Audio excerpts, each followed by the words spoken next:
When Candace and Grayson McNeil welcomed conjoined twins, they cherished every moment they shared with them. However, just 5 weeks after their daughter's birth, the couple had to make an immensely difficult decision about their new arrivals. One, in fact, that no parent would envy.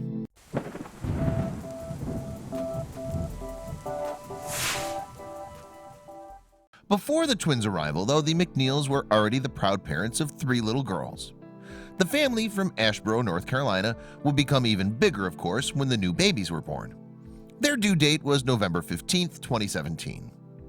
However, 15 weeks into the pregnancy, Candace and Grayson were dealt a blow, as an ultrasound scan revealed that the couple's twin girls were in fact conjoined. And perhaps unsurprisingly, the news came as a shock to the expectant parents. After all, conjoined twins are far from a regular occurrence. Indeed, data collected by the University of Maryland Medical Center suggested that the phenomenon occurs just once in every 200,000 live births. Sadly, though, very few conjoined twins will live longer than 24 hours after they entered the world. And even more tragically, many conjoined twins don't even get to take their first breaths. According to the University of Maryland Medical Center, somewhere between 40% and 60% of them are stillborn. Doctors duly warned Candace and Grayson then that their girls probably wouldn't survive outside the womb. Furthermore, the medical team offered the McNeils the option of terminating the pregnancy. The couple wouldn't hear of aborting their babies, though, as it was their belief that they should give their twins the best chance of survival.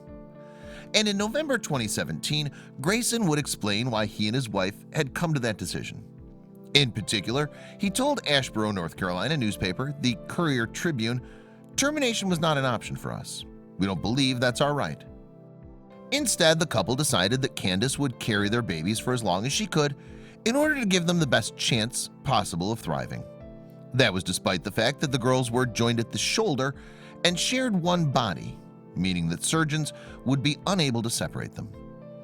Subsequent doctor's appointments would reveal, however, that Candace and Grayson's twins did still have 2 pairs of lungs between them, along with a heart each. Still, the babies needed to be kept under observation.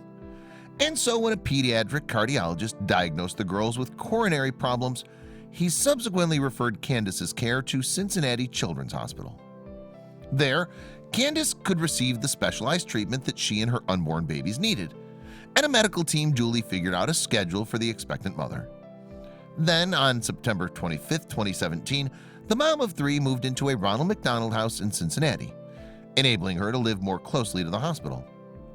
And Candace's being near the facility was probably for the best, as during the next few weeks she would attend countless hospital visits during which her pregnancy was monitored.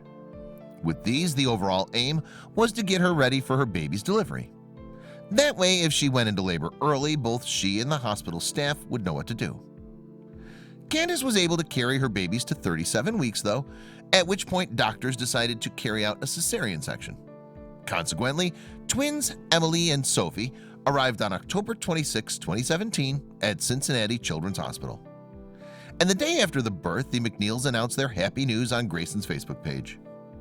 We are thankful and honored to introduce you to our newest additions to the McNeil tribe, Emily Rose and Sophie Bell McNeil. How blessed are we as parents to call these special little girls our daughters, they wrote.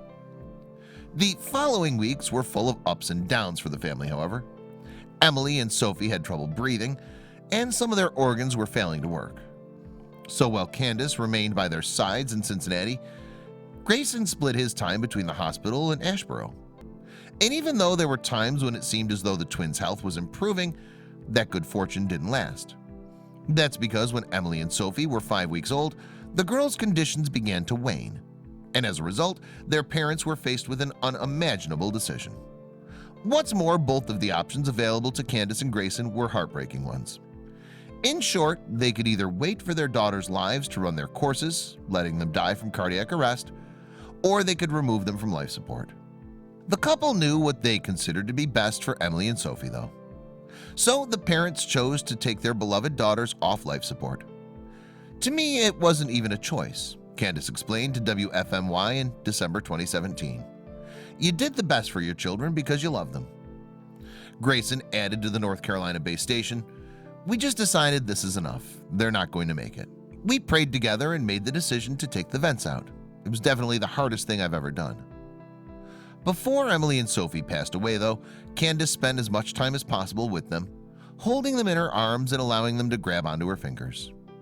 And in the future, the family will likely cherish those precious, albeit all too brief moments they had with their twins. For now, however, Candace and Grayson are relying on their faith to get them through. "We know the Lord has a plan," Grayson said in December 2017 interview with NBC affiliate WXII. He added, "Because of Jesus Christ, I have hope to see Emily and Sophie again one day." I hope you like this video. If so, please hit the subscribe button and click on the bell icon to make sure you never miss a video from our channel.